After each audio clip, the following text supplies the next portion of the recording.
Bienvenue dans Les Destins Flottants, le podcast au sujet des croyances limitantes en voie de devenir illimitées.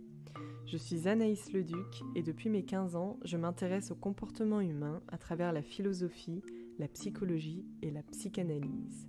Sur ce podcast, je vous emmène à la découverte de personnalités inspirantes qui ont dépassé leurs croyances afin d'atteindre leurs objectifs. Ils sont explorateurs, aventuriers, comédiens, musiciens, entrepreneurs. Tous et toutes ont opéré à des changements de perception afin de transformer leur destin. Laissons-les nous inspirer afin de dépasser nos propres peurs.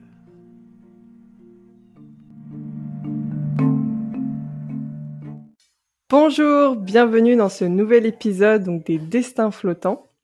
Alors aujourd'hui, je suis très heureuse d'interviewer Élodie Laurandi, qui est une nageuse handisport française, une championne détentrice de 2 médailles d'or, 5 médailles d'argent et 7 médailles de bronze. Elle pratique également l'aviron handisport. Et alors qu'elle est née avec une maladie orpheline qui paralyse un nerf de sa jambe gauche, du genou à la cheville, elle fait ses classes chez les valides jusqu'en National 2, jusqu'à l'âge de 17 ans. Donc chers auditeurs et auditrices, aujourd'hui nous allons aborder le thème de la contrainte physique. Élodie, je suis ravie de te recevoir, comment ça va ? Bonjour à tous et à toutes, ça va super bien. Voilà, donc on va commencer par parler de ton enfance. Mais déjà, j'aimerais qu'on parle de ton handicap. Donc qu'est-ce que c'est exactement et quels en sont les symptômes ? Alors mon handicap est survenu à la naissance, donc c'est une maladie orpheline. Ils se sont pas rendus compte tout de suite que j'avais un petit souci. C'est quand j'ai voulu en fait commencer à marcher, à me lever, qu'ils se sont rendus compte que voilà, la jambe ne fonctionnait pas correctement. Euh, donc en fait, c'est une paralysie au niveau du genou jusqu'au pied. Ils appellent ça un stépage. En fait, c'est le nerf à l'intérieur de la jambe, le nerf moteur, qui n'a pas poussé, ce qui du coup empêche mon pied de fonctionner tout seul. Donc c'est le genou et la cuisse qui fait un petit peu le mouvement pour que je puisse poser mon pied par terre.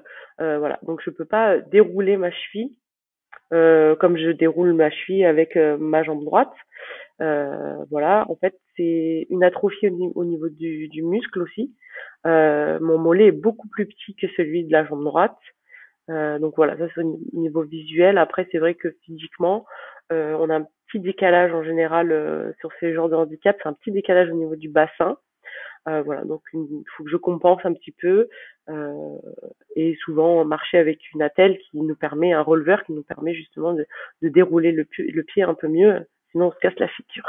D'accord, on comprend mieux. Et alors, comment ça a commencé la natation ? En fait, j'ai commencé à subir mes premières opérations, je devais avoir 2 ans, 2 ans et demi. Et un jour, le professeur qui venait de m'opérer me dit Élodie, il dit à mes parents, il faudrait qu'on la mette dans l'eau parce que il y a que comme ça qu'elle se sentira bien parce que j'avais beaucoup de douleurs et c'était assez compliqué. Et en fait, j'avais un plâtre qui me permettait d'aller dans l'eau et ils m'ont littéralement jeté dans l'eau pour qu'en fait je me sente bien. Et comme j'aimais ça, ça m'a permis en fait de jamais sortir du bassin et j'ai voulu en faire mon sport quotidien. Et voilà, dès que je pouvais sortir de l'hôpital, j'allais à la piscine pour faire les écoles de natation, pour pouvoir m'entraîner aussi. À partir de 5 ans, j'ai commencé à avoir mes premières médailles avec les valides. Donc voilà, en fait, je suis jamais sortie de l'eau et à la base, c'était juste de la rééducation. Et la rééducation, c'est terminé que c'est devenu ma passion. Ah oui, donc en fait c'est parti le chemin de guérison s'est transformé en passion directement. Ah oui, c'est assez incroyable comme histoire. Et alors justement, comme tu as commencé avec les valides, est-ce que il n'y avait pas des moqueries ou est-ce que tout de suite il n'y a pas eu des difficultés ou non, ça s'est bien passé ? Au tout début, je pense que l'insouciance un peu de l'enfant qui arrive dans un bassin avec les autres, voilà, je prêtais pas trop attention. Je nageais, ça me plaisait, j'étais en école de natation. Euh, à ce que dit ma maman, c'est vrai qu'on se moquait un petit peu, mais moi, voilà, j'y prêtais pas spécialement attention. Quand j'ai commencé à grandir et à rester dans le club et puis justement dans dans ce cercle un peu de valides, on va dire. Et j'ai commencé à progresser. Et là, on a commencé un peu plus à se moquer. Et vu que j'avais plus la conscience de tout ça, je me suis rendu compte bah, que oui, on se moquait, que c'était pas super cool, quoi. En fait, je nageais au même niveau qu'eux. Je m'entraînais pareil qu'eux. Comme je dis, je mangeais la même sauce qu'eux. Et souvent, bah, j'arrivais à me battre contre eux. Et c'est vrai que quand j'ai commencé à un peu à les dépasser, on va dire, je pense que ça en a dérangé certaines. Et du coup, c'est vrai que là, les moqueries sont arrivées un petit peu plus. Je pense que le fait de la réussite, ça les a gênés. J'ai déjà entendu, je me suis fait battre par une handicapée, enfin voilà quoi. Alors que moi, personnellement, j'avais jamais entendu ce mot-là, hein, parce que c'est vrai que, ok, je subissais des opérations pratiquement tous les ans, mais j'avais pas ce mot dans la tête de handicap. Je suis handicapée. Voilà, moi, je m'entraînais, je voulais nager, je voulais faire des compétitions, je voulais gagner. J'avais pas trop ce truc-là. Et pourtant, quand j'allais m'entraîner, je portais toujours un jogging parce que je voulais pas me montrer en short. Du fait que j'avais ma jambe et mon pied qui étaient pas, parce que mon pied était un petit peu abîmé. Et c'est vrai que du coup, je le mettais toujours ce jogging et je l'enlevais au dernier moment en fait pour pouvoir plonger et voilà et après être comme les autres, on va dire, dans l'eau. Parce qu'au final, c'est à ce moment-là où je réglais mes comptes, mais sans le savoir. Voilà, donc un peu l'inconscience de ça, quoi. D'accord. Et alors, justement, au niveau des opérations, parce que tu dis que tu en avais tous les ans, comment tu faisais pour récupérer? Enfin, parce qu'une opération, enfin, j'imagine que c'est lourd quand même. Alors, est-ce qu'il y avait un temps où, du coup, tu étais immobilisée? Comment ça se passait? Oui, alors ça dépendait des opérations. Il y en avait certaines où j'avais le droit de bouger. Il y en avait qui étaient beaucoup plus douloureuses et qui étaient beaucoup plus longues. Je crois qu'il y en a une, j'ai dû passer 13 heures sur la table d'opération.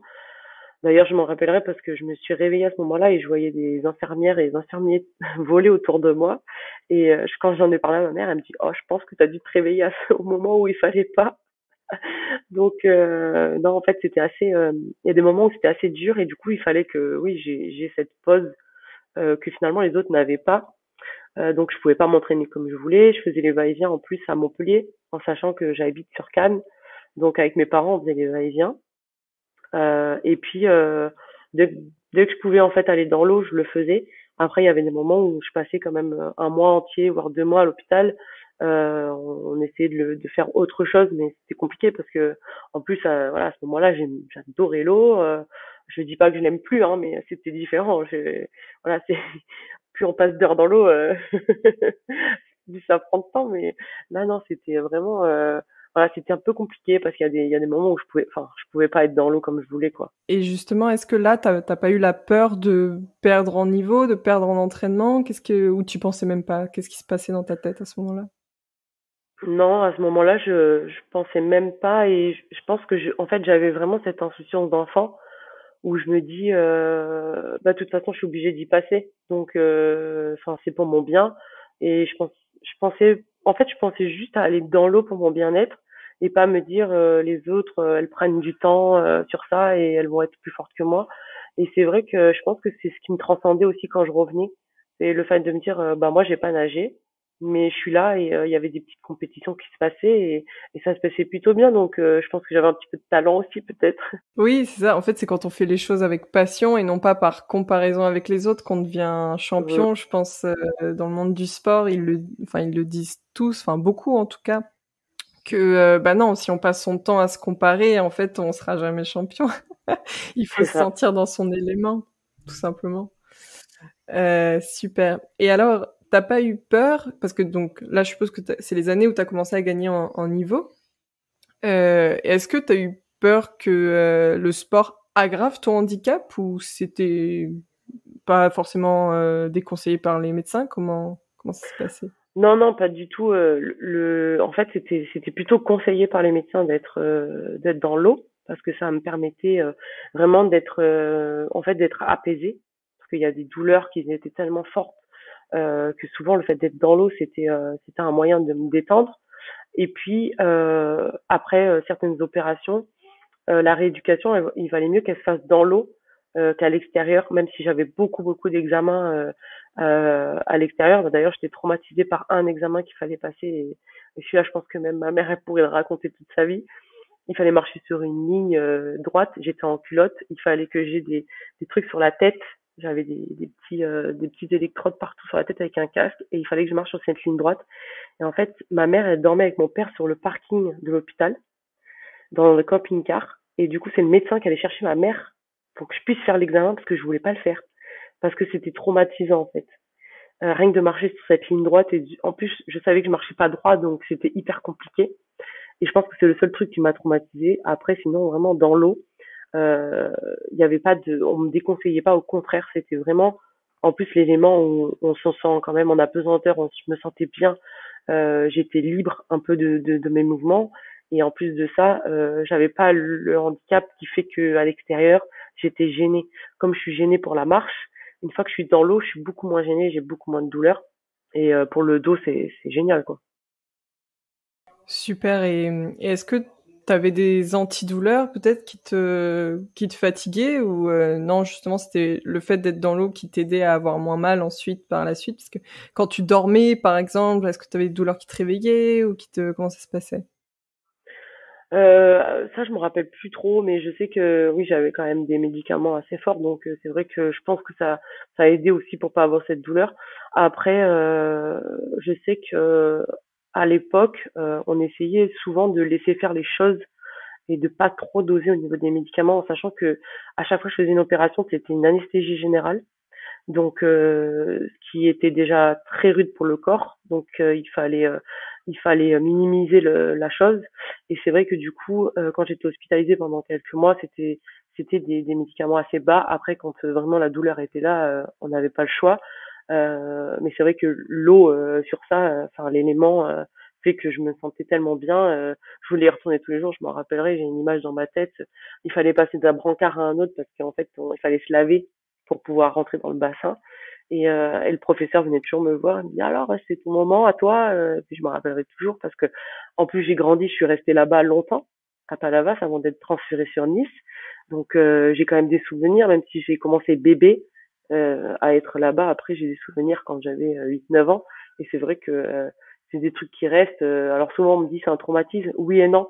Oui parce que il y a eu des opérations, il y a eu plein de choses qui sont passées.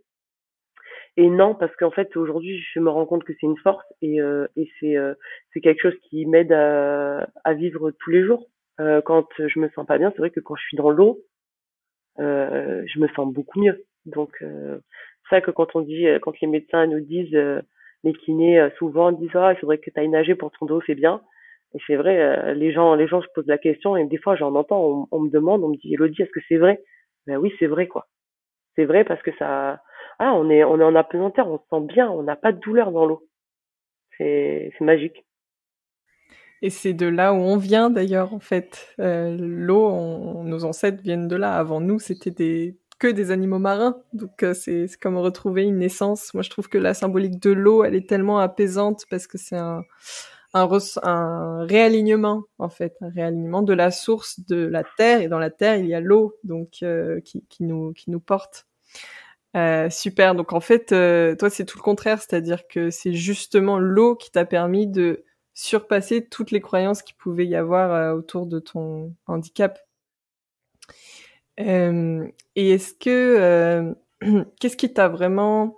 Ah oui, alors il y a le passage avec à 17 ans, tu te rends compte que finalement tu préfères donc nager avec enfin dans le handisport. Alors comment ça s'est passé? Donc à 17 ans, il y a eu un moment de bascule? À 16 ans, ouais. En fait, à 16 ans, il y a eu un moment de bascule parce que, en fait, j'ai nagé jusqu'à l'âge de mes 12 ans avec les Valides dans un club. Après, j'ai changé de club.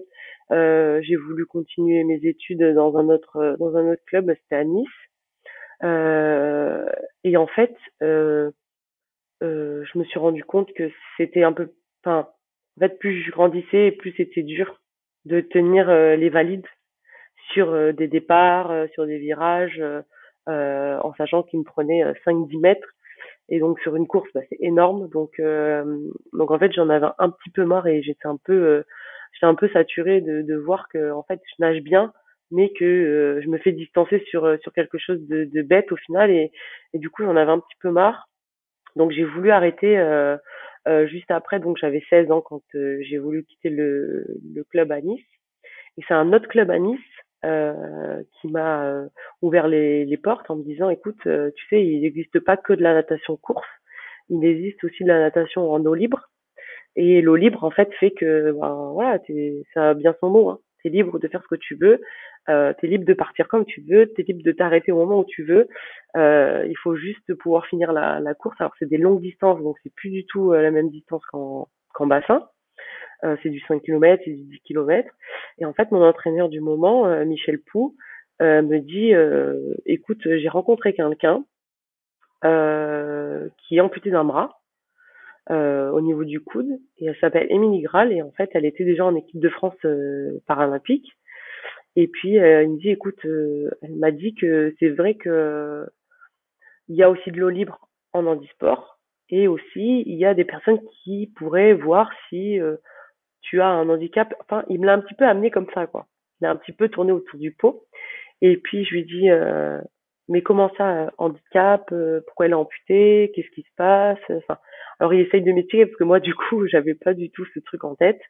Et il me dit, bah si, il me dit en fait, je pense que tu peux réellement nager en handisport parce que ton handicap fait que. Et en fait, ce mot handicap, je l'avais pas entendu depuis, bah justement, ces moments passés dans mon premier club où on me disait, elle est handicapée, elle est handicapée. Moi, je l'avais pas spécialement entendu, je l'avais pas spécialement vu. Je voyais des gens en fauteuil, bien sûr, mais je pensais pas que le handicap pouvait être invisible. Parce que c'est vrai que quand on n'y prête pas attention, le handicap peut être invisible.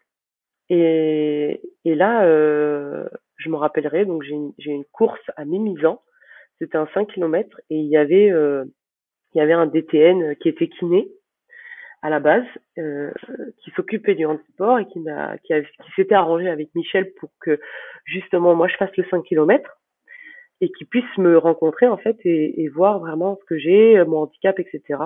Donc je fais le 5 km. Moi, insouciante, j'arrive, je fais le 5 km. En plus, je fais un super temps. Je sors et puis Michel me dit ah bah c'est bien, tu t'es qualifié pour les championnats du monde. Donc moi je le regarde, je lui dis comment ça les championnats du monde avec les valides. Il me dit non non en handisport. Ah j'ai dit mais tu désolé du mot mais j'ai dit mais tu m'emmerdes avec ce mot. Franchement, pourquoi handisport? Je suis pas handicapée, laisse-moi tranquille. Voilà, donc j'étais un peu frustrée parce que j'entendais trop ce mot trop souvent. Là, il y a ce monsieur, donc Jean-Michel, qui vient me voir et qui me dit, écoute, bonjour, je suis DTN du handisport et je suis à la base kiné et je voudrais regarder ton pied.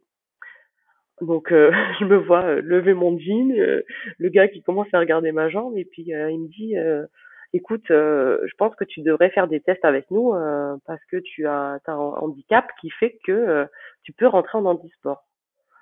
Bon, en fait, je pense qu'à ce moment-là, j'ai fermé les yeux et je me suis dit, bon, je les écoute pas parce que je sais pas ce qu'ils me racontent. Et puis, en fait, je suis partie de la compète sans me dire, ces gens-là, je vais les revoir. Parce que je me dis, voilà, on me parle du handicap, j'en ai marre, quoi. Enfin, je comprends pas pourquoi on me met dans une case. Parce que, au jour d'aujourd'hui, ce qu'il faut savoir, c'est que souvent, on nous met dans une case. Et les jours passent. Et en fait, Michel justement m'a dit, écoute, tu as fait les temps pour les championnats du monde en handisport. Il faudrait que tu fasses une compétition en handisport, d'où les championnats de France qui arrivent dans peu de temps. Il faudrait que tu fasses ces championnats de France pour voir si tu peux te qualifier sur de l'international pour pouvoir passer en classification internationale. Parce qu'en fait, ce qu'il faut savoir, c'est que donc en natation paralympique, enfin même dans les autres sports, il faut passer devant des médecins internationaux et des kinés internationaux avec un dossier médical en français et en anglais de tout ce qu'on a subi comme opération. Donc pour moi, vu que c'est pas un accident, c'est toutes les opérations depuis que je suis petite, qu'est-ce que j'ai eu, etc. Bien détaillé et pour que je puisse justement intégrer le handisport dans ma catégorie parce qu'il y a plusieurs classes et donc S10 c'est ma catégorie à moi, S pour swimming donc pour la natation, 10 c'était le moins gros handicap et après ça descend jusqu'à 1. Voilà. Donc il fallait que je vois les kinés internationaux. Et donc je fais les championnats de France, j'arrive et je vois tous ces gens handicapés. Au final, c'est ça. Alors oui, on dit en Ah situation de oui. handicap, mais moi, je vois tous ces handicapés. Mes parents, surtout quand je leur ai dit, bon, bah, je vais nager en handisport, ma mère, elle m'a dit, mais c'est quoi ce bordel? Pourquoi tu veux Là, nager c'était en dur à handisport? accepter, ouais, peut-être. Bah, surtout qu'on l'avait jamais entendu réellement, quoi. On en a jamais parlé. Mes parents ont toujours galéré pour plein de trucs et au final, on n'a même pas su que j'aurais pu aider depuis que j'étais toute petite. On n'en avait jamais parlé.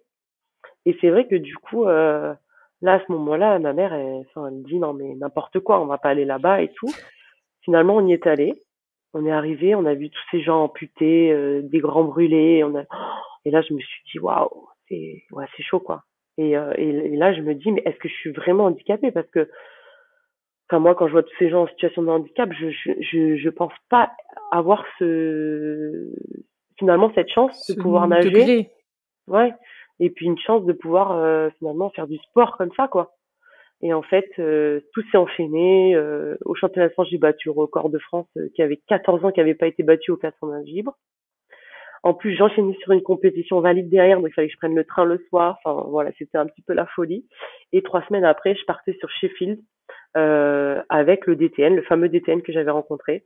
Et il fallait qu'il me présente donc aux médecins internationaux et aux kinés pour que je puisse passer une classification. J'avais monté mon dossier vraiment à la va-vite, mais on avait tout récupéré, tout ce qu'il fallait. Donc j'arrive dans ce milieu-là, je vois tout ça autour de moi, c'est grandiose. J'avais un t-shirt France qu'on m'avait offert, qui était hyper grand. Je nageais dedans, mais j'étais trop contente de l'avoir. Et puis, euh, et puis au final, je passe cette classe 6 et on me dit, ben voilà, en fait, tu es S10, SM10 et SB9. Donc S10 donc pour swimming et ma catégorie, SM c'est pour le medley, c'est pour le 4 nage et pour le SB c'est pour la brasse. Et en fait, je me dis bon bah voilà, en fait, je suis rentrée dans le milieu quoi. Ça y est. Et là, on me dit bon ben maintenant que t'es passé à ça, que tu as pu faire ta classification, tu vas partir au championnat du monde. Et je pense que tu vas refaire même une compétition pour que tu puisses te qualifier sur les championnats du monde, mais en bassin, pas que en eau libre. Et en fait, tout s'est enchaîné. Voilà, j'ai été championne du monde, j'ai été vice-championne du monde d'un coup. Enfin, ça a été l'année qui suivait, et tout s'est enchaîné. En fait, je me suis rendu compte que les filles dans ma catégorie, on avait pratiquement, bon, peut-être pas toutes le même handicap, mais on avait quand même, c'était similaire. On se ressemblait beaucoup en fait, et du coup, c'est là à ce moment-là que tout le début de ma vie, on va dire, a défilé. Tout ce que j'ai pu entendre, les moqueries de ça, je me suis dit ah ouais, mais maintenant en fait, ma revanche, elle était déjà dans l'eau, mais là, elle est encore plus belle parce que en fait, je vais leur montrer que bah, j'ai ma place dans un autre milieu, mais qui finalement est le même puisque, comme on dit, on mange la même sauce que les autres. Les entraînements, ils se passent pareil. Donc, en fait, voilà, ça y est, je suis partie, quoi. Et puis, ça s'est enchaîné. Ouais, c'est ça en fait, c'est d'arriver à rester voilà soi-même, même dans un milieu qui nous met dans des cases. Alors je suppose que voilà, tu racontes le fait que ça a été difficile pour toi au début d'accepter cette catégorie handicap, mais ça n'empêche pas le fait que t'es pas obligé de t'identifier à ça. Mm. Que finalement même si voilà, en plus je suppose qu'il y a des catégories d'handicap, non? Oui, oui, c'est ça, ouais. C'est Voilà. par exemple, moi je suis S10, c'est moins gros handicap. S9, en général, ils ont un bras qui est touché ou amputé au niveau du coude. Après S8, ils sont amputés d'une jambe ou d'un bras. Enfin, ça descend en fait. Oui, voilà, c'est ce que tu Voilà. disais tout à l'heure. Ouais. Oui, donc dans ces catégories-là, je suppose que ça, enfin, en plus, doit y avoir pas des rivalités, mais ça doit pas être facile déjà quand on a un handicap et qu'on te dit, bon, bah, toi, t'es S1 ou S2, enfin, je pense que, voilà, c'est pas facile de pas s'identifier à ces catégories-là et tout le travail qui doit être fait, c'est de se focaliser sur sa passion, je pense. Et alors toi, du coup, est-ce que tu as eu ce moment un peu difficile où tu t'es dit, OK, on me met dans des cases, mais je reste intègre, Mm. je ne m'identifie pas à ça. Est-ce que ça t'a coûté beaucoup d'efforts mentaux, physiques? Comment ça s'est passé? Ah oui, j'ai mis du temps quand même parce que c'est vrai que, comme on dit, c'est vrai qu'on s'identifie à quelque chose. On reste sur j'ai un chiffre. Tu es un chiffre en fait. Tu nages, tu es S10. Et c'est vrai que moi souvent quand on me posait la question, je dis oui, je nage contre des filles qui ont le même handicap que moi, mais en fait on fait de la natation quoi. Je vois pas où est la différence. À part qu'il y a certaines nages, oui, où on voit le handicap un peu plus, comme pour la brasse, où on a les jambes qui sont décalées, etc. Mais c'est vrai que moi, j'ai eu du mal à me défaire de ça et en compétition valide, c'était ah c'est la jeune fille qui fait du handisport. Enfin non, en fait, c'est la jeune fille qui fait de la natation et elle fait de la natation comme toi. Et ça, c'est vrai que ça l'est encore aujourd'hui, hein. Ça l'est encore aujourd'hui. Et il y a souvent alors moi, je l'ai beaucoup moins sur les compétitions valides. Quand j'arrive, voilà, moi, on va dire, je suis comme eux, quoi. J'arrive, oui, je suis en e-sport, mais je vois pas la différence, quoi. Je m'entraîne avec eux, je me pose, je suis bonjour, je suis Elodie Laurenti, je vais faire un 100 mètres nage libre avec tout le monde. Je vais pas faire un 100 mètres nage libre dans ma catégorie. Et ça a mis du temps un petit peu. Ça a mis du temps à se construire.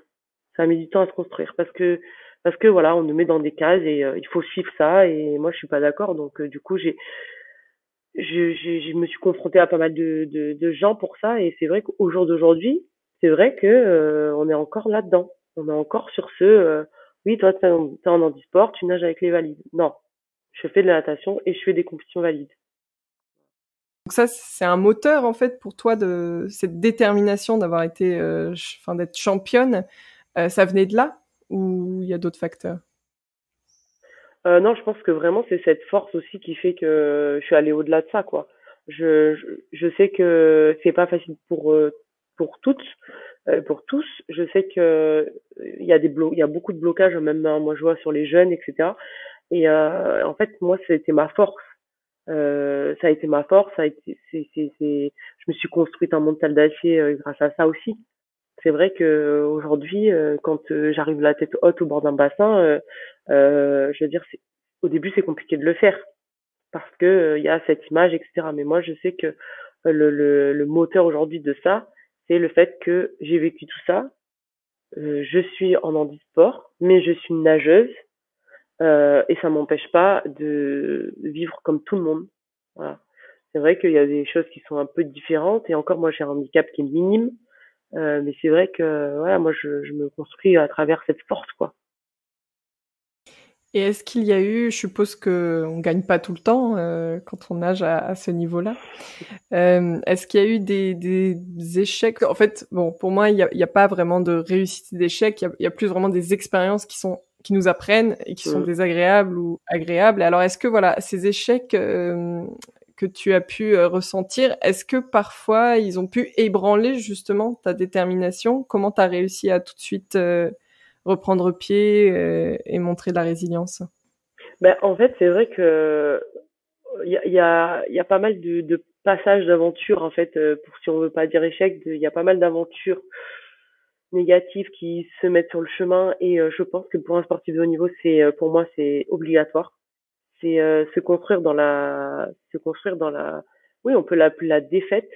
Ça m'est arrivé d'avoir une défaite et se construire là-dedans fait que en fait c'est formateur et ça nous aide justement à se construire pour la victoire.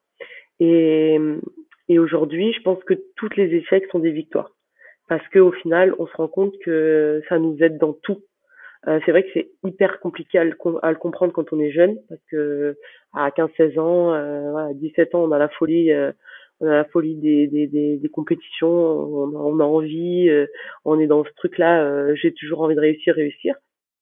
Mais en fait, vouloir toujours réussir, à un moment donné, il faut passer par ce trou en fait où on met le pied dedans. Et si on l'a pas, c'est bien, mais au bout d'un moment, ça nous rattrape. Parce que c'est pour moi, c'est une victoire, elle est construite avec des échecs. Et, euh, et c'est hyper formateur, quoi. C'est hyper formateur. Donc c'est vrai on peut dire échec sans le dire parce que c'est plus une formation sur notre passage Mhm. qui fait qu'on arrive à cette victoire aujourd'hui et en fait finalement moi au jour d'aujourd'hui j'ai plus d'échecs. Je fais plus des genre même si je vais louper une compétition, ce sera pas un échec parce que déjà j'ai tout vu, j'ai vu beaucoup de choses et j'ai envie de revoir encore beaucoup de choses et ça voilà, j'ai eu toutes ces médailles grâce à ça aussi, quoi. Et puis, je pense qu'il faut se prendre des claques hein, pour arriver à faire de belles choses. Hein. Je pense que c'est hyper important. C'est encore une fois ce côté catégories, on se met dans des cases qui font qu'on va déterminer ça comme un échec, alors que c'est juste, comme tu dis, un apprentissage, hein. C'est comme quand tout bêtement, à l'école, quand on se reçoit une mauvaise note, bon voilà, ça en dit pas sur nous, ça en dit sur tout simplement le temps d'apprentissage. Donc, c'est sûr que c'est important de surpasser cette peur-là. Ouais, et puis la société fait qu'aujourd'hui on nous dit bah voilà, toi t'as fait ça, là tu t'es trompé, bah en gros on nous catégorise, alors qu'à ce moment-là ça doit pas être. Et en fait ce qui se passe aussi souvent avec les jeunes, c'est que ils se disent bah en fait j'ai pas réussi donc on va me mettre là alors que j'aurais voulu être là. Mais en fait non, il y a pas de on te met là, tu te mets là, non, c'est chacun sa place, chacun est différent. Et puis on apprend tous différemment, quoi. C'est le problème de notre société aujourd'hui. Tout à fait. Alors justement, tu disais que chez les jeunes, tu voyais pas mal de blocages justement par rapport à leur handicap. Alors qu'est-ce que tu peux voir, qui revient, assez souvent? Ah bah la comparaison, ils se comparent. Ils se comparent souvent, il y en a, enfin je les trouve, je sais pas si c'est la génération, mais je les trouve un peu nonchalants, quoi. Dès qu'ils voient que ça fonctionne pas tout de suite, ils se disent oh bah ça sera trop dur. En fait, ils baissent vite les bras alors qu'en fait, je pense qu'ils se rendent pas compte que ce qu'ils sont en train de faire, c'est ce qu'ils sont en train de construire pour justement arriver à la réussite en fait plus tard. Alors bien sûr, hein, ils réussissent pas tous, ou ils réussissent en tout cas à leur niveau à eux. Il y en a qui ont plus de talent aussi que d'autres, hein. Il y a la morphologie aussi qui fait que peut-être que voilà, ça change. Et souvent, et c'est le problème aussi un peu des parents, c'est euh, ouais mais je comprends pas, elle est plus forte que elle, ou lui il a été plus fort que lui à ce moment-là, mais pourtant à l'entraînement il va plus vite que lui. Oui mais en fait c'est justement ce qu'il faut pas faire, parce que c'est les mettre dans des cases, les enfants, leur dire ouais bon aujourd'hui t'as été nul, t'es là. Bah non, il a pas été nul. C'est juste qu'aujourd'hui il a été au niveau qu'il a été à ce niveau-là aujourd'hui parce qu'il avait pas le choix d'être à ce niveau, et que peut-être bah, justement il est sur le chemin de la formation, quoi. Il est sur le chemin de cet apprentissage qui fait que ça peut pas venir tout de suite. Après bien sûr hein, il réussit, bien sûr il y en a beaucoup qui réussissent pas, ou en tout cas qui réussissent à un certain niveau, mais qui sont obligés de s'arrêter parce que le niveau est très élevé, ou parce que ils sont peut-être faits pour autre chose, ou ils sont peut-être plus intellectuels, ou ils sont peut-être plus manuels, ou ils sont peut-être plus voilà. En fait c'est dommage parce que on devrait laisser en fait les enfants se découvrir, et finalement, en les laissant se découvrir comme ça, au bout d'un moment, on se rend compte que c'est dur de le laisser partir, donc on le bloque en lui disant ah non mais en fait ça c'est pas pour toi, tu devrais pas faire ça. Laisse-le aller peut-être se casser la figure et puis peut-être qu'il reviendra plus fort. Et en fait c'est le problème de ce qu'on voit aujourd'hui. Moi quand je vois, on le voit beaucoup plus au foot, hein, mes parents qui sont derrière les grilles en train de crier ah mais t'es nul, pourquoi tu fais ça, enfin, ça c'est complètement nul de faire ça. C'est pas toi qui es en train de courir, c'est ton fils. Peut-être que lui, là, à ce moment-là, il était content du geste qu'il a fait. Enfin, et c'est vrai que les pauvres, on les bloque sur des choses. Enfin, c'est comme les jeunes filles, nous qui viennent à la piscine, qui sont indisposées très tôt, qui savent pas comment s'y prendre, et on leur dit, mais non, mais de toute façon, la natation, c'est pas pour les filles, parce qu'elles peuvent pas nager parce qu'elles sont indisposées. Mais, mais en fait, je vois pas le problème de pouvoir laisser nager une jeune fille avec avec tous les dispositifs qu'il y a aujourd'hui pour pouvoir l'aider justement à pouvoir Bien sûr. s'entraîner en étant bien dans sa peau. Et c'est vrai qu'en fait, je trouve qu'on met tout le monde dans des cases, enfin, moi, j'essaye de casser ce truc-là Ouais. parce que je vois, moi, avec les jeunes filles que je m'entraîne, parce que je m'entraîne là aujourd'hui en natation, je m'entraîne en natation pour les Jeux de Paris 2024. Ah super. Voilà, et du coup, je m'entraîne avec les valides, avec des jeunes filles. Et souvent, la question c'est, oui, mais pourquoi moi j'arrive pas à faire ça?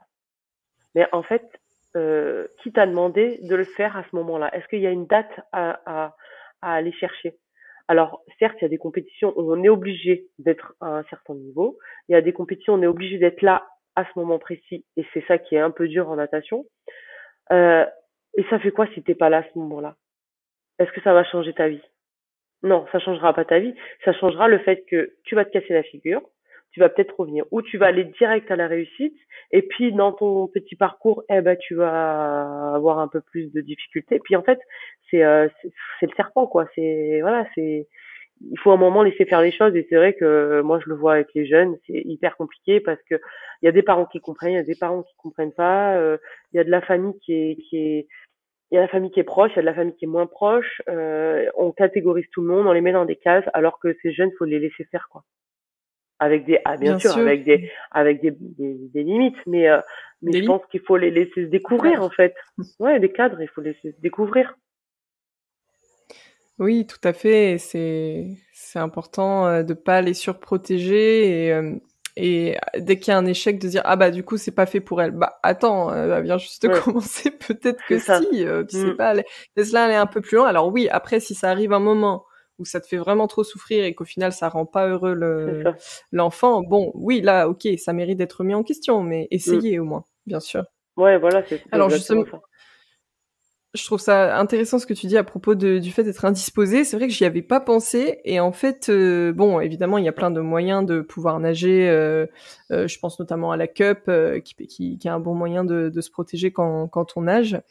Et c'est vrai qu'il y a énormément de croyances limitantes à propos des règles. Moi-même, enfin, j'ai fait 10 ans de tennis et je sais que quand j'avais mes règles, on m'en avait tellement parlé du fait d'avoir ces règles pendant le sport que j'avais commencé à avoir plein de croyances en me disant ah bah de toute Mm. façon c'est la semaine où j'ai mes règles, C'est ah mort. bah Ouais, je ferai un mauvais match, je c'est ferai ça. un mauvais entraînement et effectivement je faisais des mauvais entraînements. Puis au bout d'un moment, je me suis posé la question et je me suis dit mais en Mm. fait, j'ai remarqué que j'avais beaucoup d'énergie pendant mes règles. Ouais, Je me suis dit, ouais, bah, pourquoi je me servirais pas de cette ouais. énergie, en fait? Et puis j'ai commencé, en fait, à voir mes règles complètement autrement.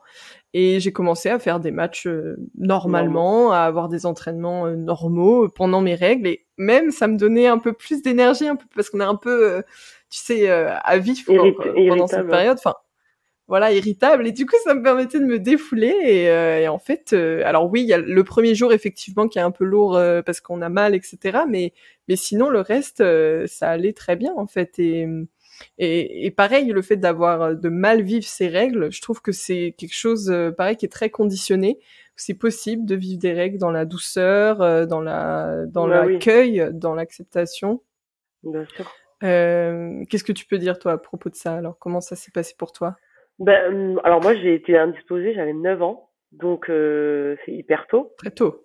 Et, Mhm. euh, et donc au final, ben en fait, il fallait que j'aille nager et ben il fallait que je puisse être couverte correctement parce que ça coulait quand même bien. Donc en fait, j'ai ma maman qui m'a accompagnée en douceur. Voilà, on a essayé de passer par le tampon, ça n'a pas marché parce que j'étais jeune et que c'était compliqué de le mettre. Donc au tout début, en fait, j'ai essayé sans. Quand j'étais dans l'eau, ça se coupait. Donc en fait, j'étais pas du tout gênée. Et c'est en sortant où je me dépêchais un peu plus que d'habitude, voilà. Après, quand j'ai commencé à avoir un peu plus, Connais cette technique. ouais, quand j'ai commencé à grandir et à avoir un peu plus de règles, un peu plus euh, fluctuantes, je sais plus comment on dit, un peu plus, enfin qui coulaient un peu plus, Abondante. ouais, abondantes. Voilà. Du coup, j'ai réussi à avoir un tampon pour pouvoir me protéger. J'ai toujours eu mon petit spasmon. Je le prenais quand même avant de nager parce que c'est vrai que ça pouvait être douloureux, etc. Donc en fait, moi enfin, ça s'est fait hyper naturellement avec ma mère parce que j'en ai parlé et parce que bah, dès que j'étais gênée ou dès que ça me dérangeait, en fait, dit, je me suis jamais dit, je vais pas m'entraîner parce que j'ai mes règles. Jamais. Enfin, c'est un truc que j'en vois dans les vestiaires qui me disent, ah ouais, non, mais aujourd'hui, je suis indisposée, c'est compliqué et tout. Du coup, j'essaie d'en parler avec elle parce que je me dis, enfin, non, tu peux pas réagir comme ça et te dire, je veux pas aller nager parce que j'ai mes règles. Non. Au contraire, ça va peut-être même te faire du bien d'aller nager parce que du coup, ça va te libérer d'un petit poids. Et puis il y a d'autres façons de gérer les règles, quoi. Donc, et c'est vrai qu'en fait, on a tellement de, en fait, je pense qu'elles ont tellement de peur. La peur de la tâche, la peur de que ça coule, la peur de ci, la peur de là, que du coup elles sont frustrées et elles préfèrent se dire bon bah je veux pas l'entraînement et puis c'est pas grave quoi, ça sera un entraînement de moins. Moi personnellement ça me l'a jamais fait et franchement merci maman parce que c'est vrai que j'ai jamais été indisposée au point de ne pas aller nager. Donc du coup, c'était quand même et c'est pour ça que moi j'en parle aujourd'hui avec les jeunes filles parce qu'en plus maintenant il y a plein de choses, hein. Il y a les maillots de bain avec les serviettes intégrées en, en- avec des produits bio qui sont recyclés tout ça. Donc franchement maintenant on n'est plus obligé de porter des tampons parce que c'est vrai qu'en plus c'est pas bon du tout. Ça crée beaucoup de problèmes et puis c'est pour la planète, je pense que c'est un autre moyen d'utiliser voilà, pour éviter ce genre de choses. Et c'est vrai que non, on n'en parle pas assez et franchement les pauvres, il y a Mm. des jeunes filles, des fois ça me fait de la peine, je me dis pourquoi on leur a fait croire ça quoi. Moi j'ai une Ça. anecdote, mon arrière-grand-mère qui me disait le jour où tu es indisposé, tu ne peux pas faire de mayonnaise. Mon arrière-grand-mère qui me disait ça. Et en fait, Oui, c'est connu, ça, c'est Et alors, n'importe en quoi. fait, au bout de, je sais pas, peut-être un an, et en fait, je suis sûre qu'elle me dit n'importe quoi et que je suis capable. Et la pauvre, elle est décédée. J'ai pas pu lui montrer qu'en fait, c'était faux et qu'elle avait une croyance qui était plus que limitante parce que franchement, non. Et que je sois indisposée ou pas, la mayonnaise, elle monte parfaitement. Oui, Donc en laisse-moi fait, faire ma mayonnaise, enfin. donc en fait, c'est vrai, on nous met des trucs en tête et on reste là-dessus pendant des années et en fait en fait au final on se dit mais c'est nul de rester là-dedans parce qu'il y a tellement de choses à voir. On pourrait en plus, enfin moi j'aime bien cette phrase qui dit on commence à vivre quand on sait qu'on n'a qu'une seule vie. Et c'est vrai qu'en fait c'est à force de bloquer sur ça que on se dit ah ouais non mais en fait je suis restée bloquée sur ça pendant un moment quoi. Là maintenant il faut que j'y aille quoi parce que j'ai perdu du temps pour rien. Et c'est vrai que moi, je le vois aujourd'hui. J'essaye d'enlever tout ça parce que, bon, en fait, ça nous pourrit la vie, quoi. C'est vrai, hein.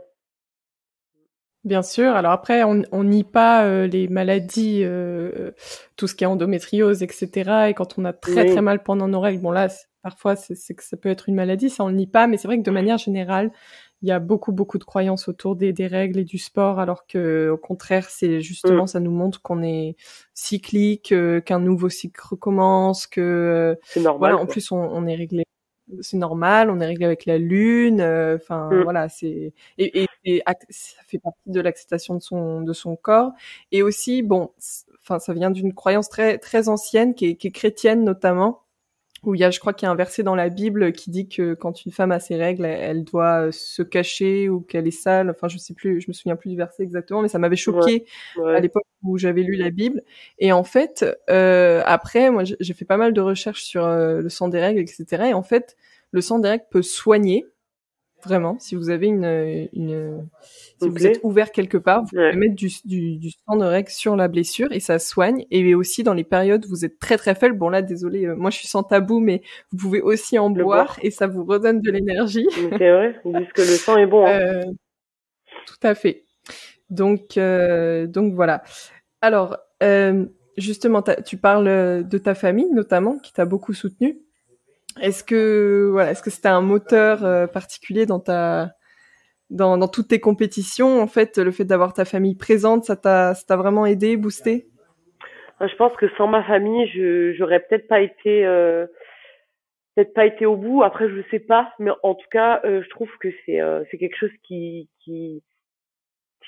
pour moi en tout cas, qui est primordial. Si on n'est pas bien entouré, c'est quand même très compliqué de poursuivre dans le haut niveau parce que pareil, c'est un milieu où bah voilà, si on fait pas ça à ce moment-là, et ben on va dire bah, cette personne-là, bah, elle doit plus être dans une équipe de France, ou si elle fait ça, ben oh peut-être qu'à ce moment-là, oh, on va peut-être réfléchir, on va peut-être la sortir. En fait, c'est hyper ingrat parce que il faut être toujours, en fait, il faut être toujours au top du top. Il faut toujours avoir ce sourire devant le public, alors que non, il y a des moments où c'est hyper compliqué. Il y a des passages à vide dans la carrière d'un sportif de haut niveau. Et si on est entouré, alors que ce soit de la famille pour ceux qui l'ont, que ce soit des amis, que ce soit des coachs, que ce soit voilà de la préparation physique, de la préparation mentale. Je pense qu'en fait c'est hyper important d'être entouré et quand on est bien entouré, en général ça se passe plutôt bien.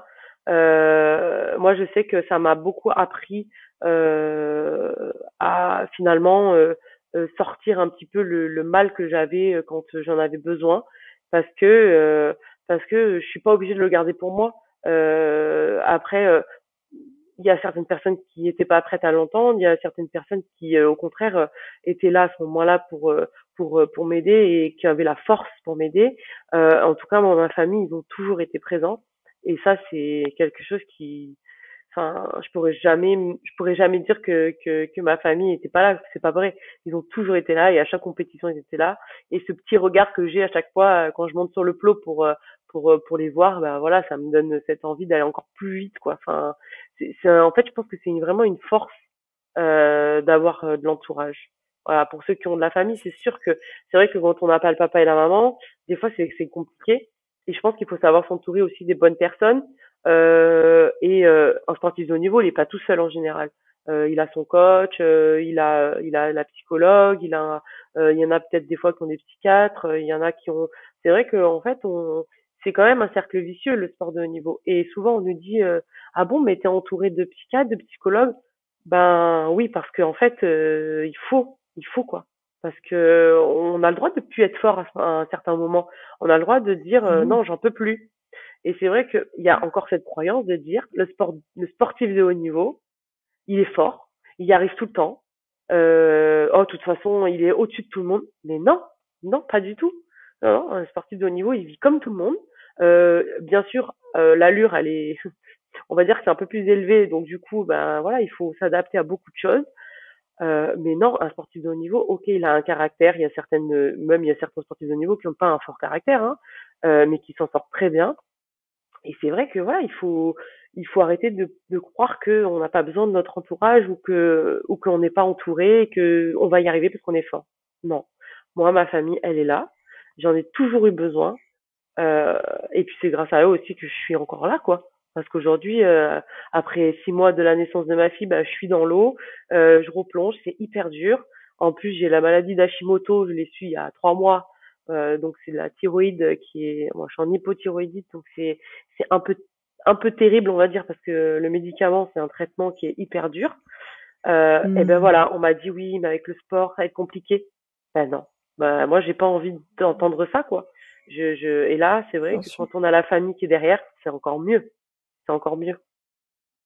Oui, puis c'est bon, c'est une épreuve aussi qui nous permet encore d'apprendre, puisque tu es encore jeune, je crois, tu as une trentaine d'années. J'ai 32 ans, ouais. Voilà, donc c'est tout simplement encore une épreuve qui t'apprend quelque chose sur toi ou sur ton corps. Donc ça veut pas dire qu'il faut arrêter la natation, bien Mm. sûr.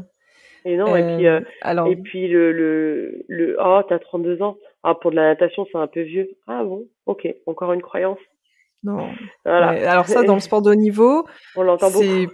on a beaucoup ça, hein. Mm. Ouais, ouais. Federer, je crois qu'il a quel âge il a 30, non 37, je 37, sais plus. 37, je crois. Et en natation, on a Federica Pellegrini, qui est l'italienne, elle a 35 ans, hein. Oui, Elle était aux voilà, Jeux de Tokyo, non, hein. Donc, bien elle a peut-être sûr. pas fait de Alors médaille, mais après, voilà, elle était là, quoi. effectivement, quand on commence à avoir 50 ans, oui, ce sera Ouais, plus du tout la même condition physique, mais c'est toujours réussir à garder mm, sa passion dans son monde à soi. c'est ça.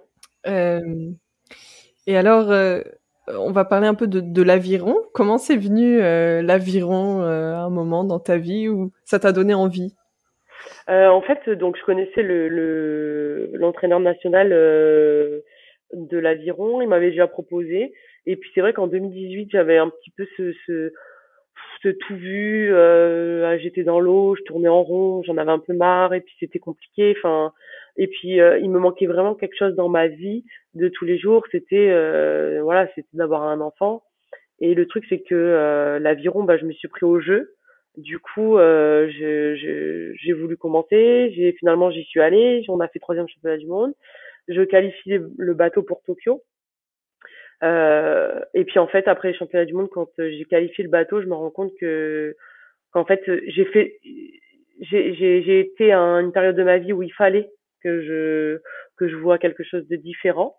J'avais besoin d'essayer ce sport collectif, d'essayer de voir autre chose, de faire un autre sport, de pouvoir pratiquer un autre sport pour pouvoir sentir des muscles différents, on va dire, parce que c'est hyper complémentaire l'aviron.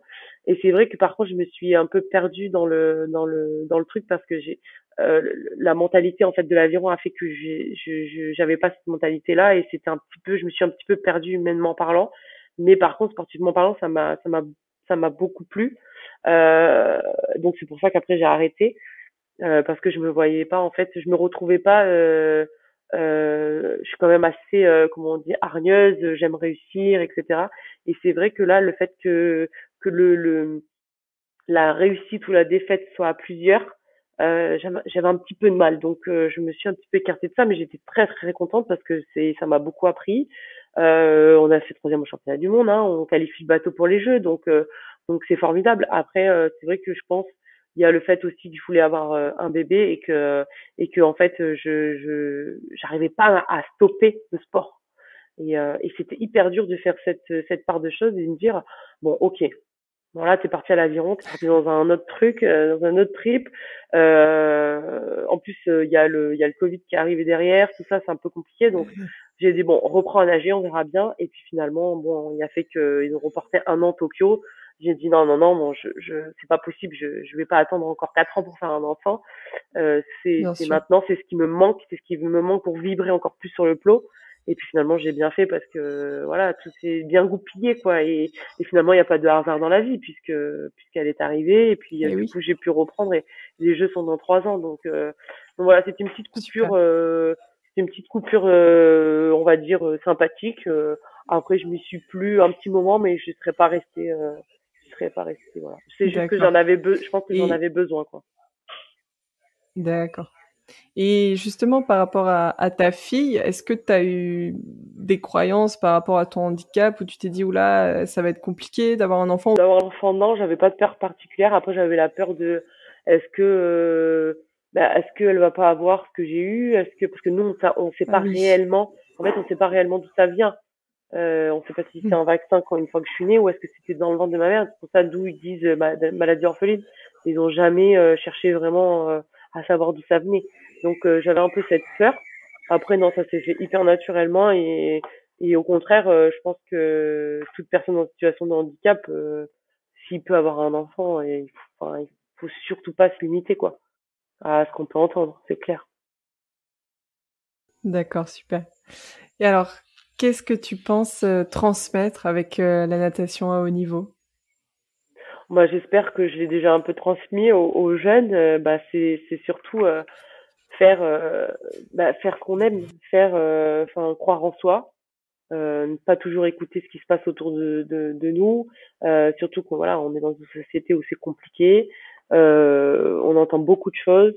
Je pense qu'il faut arriver à faire abstraction de tout ça et puis voilà, faire le sport qu'on a envie de faire, essayer. Si ça marche, ça marche. Si ça marche pas, on peut changer de sport. Moi, j'ai toujours dit, hein, si ma fille a envie de faire natation, bah, elle essaiera. Si 2 jours après ça lui plaît plus, eh ben on essaiera autre chose. Et puis voilà. Après, je pense que il faut laisser libre choix en fait, et surtout la bonne conscience à l'enfant s'il a envie de faire, même aux adultes, hein, s'ils ont envie de faire du sport de cette manière-là, s'ils ont envie de faire, s'ils sont plus dans le cinéma, s'ils ont plus, en fait, c'est faire ce qu'on a envie de faire, quoi. Et arrêter de nous monter la tête sur des choses qui finalement n'ont pas de sens, quoi. Et alors, quel est ton challenge actuel, Elodie, le risque que tu souhaiterais prendre aujourd'hui? Voilà, bah là déjà le risque que je le prends c'est de repartir dans les bassins pour Paris 2024. Après, je pense que le plus gros challenge cette année c'est de revenir là où on m'attend pas. Et ça va être le plus dur. En tout cas, je vis pour ça parce que voilà, c'est quelque chose de passionnel. J'adore. Enfin, je pourrais pas dire qu'aujourd'hui je le fais pas par plaisir parce que c'est pas vrai. C'est vraiment me lancer pour les Jeux méditerranéens et championnats du monde qu'il y a cette année. Et c'est un gros challenge parce que les temps sont très durs et que bah il faut que je Ah perde du oui, poids et puis il faut que la machine se remette en route et ça c'est très très très très compliqué. Donc parce qu'il faut se laisser du temps, hein. Donc c'est vrai bien que sûr. voilà. Donc souvent on a beau me dire oui mais t'as le temps, etc. Bien sûr j'ai le temps, mais si au passage j'arrive à grappiller ce qu'il y a à grappiller, je le fais quoi. Oui, puis ça peut être juste un entraînement, justement. Ouais, et puis de toute façon, ça fait partie du chemin vers les Jeux de Paris. Donc c'est vrai que on va dire que c'est primordial. Il faut le faire parce que c'est hyper important. Mais après, c'est vrai que si ça arrive plus tôt que prévu, bon bah, je serais contente. Et alors, question finale du podcast. Penses-tu que nous sommes illimités? Je pense que nous sommes illimités parce que euh, sans ces croyances limitantes, je pense euh, qu'on peut aller au-delà de de ce qu'on pense et ce qu'on peut réaliser quoi. Et moi, je l'ai déjà prouvé. Je me le suis déjà prouvé. Et je vais me le prouver encore aujourd'hui, hein. C'est que on peut aller au-delà de tout ça, quoi. Génial pour le mot de la fin, Elodie. Elodie, merci. Merci Merci, beaucoup pour cette merci. interview qui était Merci vraiment beaucoup. inspirant et je pense qu'on peut en apprendre beaucoup hein, pour tous nos auditeurs et nos auditrices qui aimeraient se lancer dans le sport. Voilà, je pense qu'Elodie est une grande inspiration. Donc merci beaucoup. Merci.